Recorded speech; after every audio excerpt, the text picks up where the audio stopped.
Hello, Uncle Bry here. Sinampalukang paa ng kambing ngayong araw na ito. Tara, tikman na natin. Parang pagtikim mo sa kapitbahay nyo, naging dalawa tuloy ang panganay mo. Doble pati sustento mo.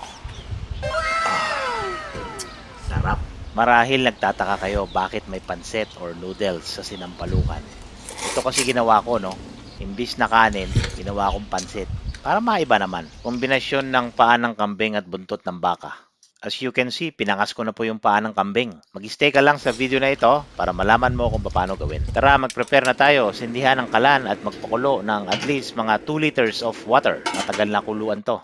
Ito ang ating ingredients: oxtail, goat feet, tamarind leaves, spring onion, white onion, garlic, ginger, tanglad or lemongrass, ground black pepper, chili flakes, concentrated cooking tamarind paste, and salt. Ilaglag ang paa ng kambing.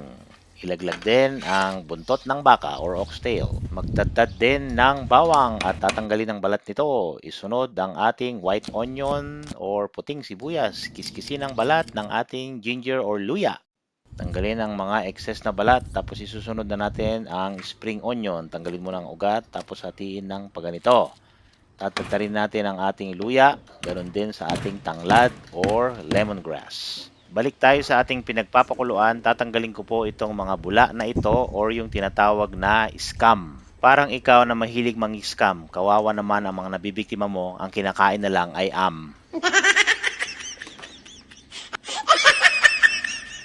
Isunod na ang ating paminta or black ground pepper. Ilaglag ang bawang, ilaglag din ang luya. Kasunod ang ating tanglad, lemongrass, white onion or sibuyas at ang spring onion. Siyempre hindi mawawala ang ating chili flakes or sile. Tapos ang ating asin, siguro mga 3 tablespoon to, 3 to 4 tablespoon. Hintayin kumulo ulit. Parang pagkulo ng dugo ng kulasisi mo kasi hindi na regular ang pagdalaw mo. Bantay sarado kasi si misis mo. After 45 minutes na kuluan, ilalagay ko na yung ating concentrated tamarind cooking paste. Isusunod ko na rin po ang ating tamarind leaves or dahon ng sampalok. Mas masarap po yung pagkaasim niya pag ito ang ginamit nyo. Parang relasyon yung maasim na kasi may nagpapatamis na higit sa kanya. Kung hindi nyo naman trip lagyan ng dahon ng sampalok, optional lang po ito. Dagdag lasa lang kasi kaya nilagyan ko. So matotal mga kulang-kulang 2 oras ko pinakuluan ito bago lumambot yung paa ng kambing at buntot ng baka. So ito na po yung ating ramen noodles, no? Imbis na kanin, ito po yung ginawa ko. Pinakuluan ko muna yung noodles.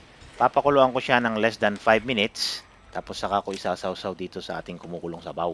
Nang sa gayon, kumapit yung lasa dito sa ating noodles. Mga 5 minutes ulit na kuluan, malambot na ito. Pwede nyo rin kagatin or tikman para malaman nyo kung malambot na o hindi.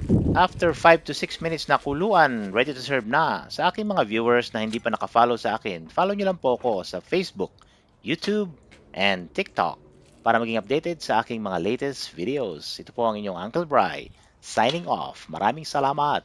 Bye-bye!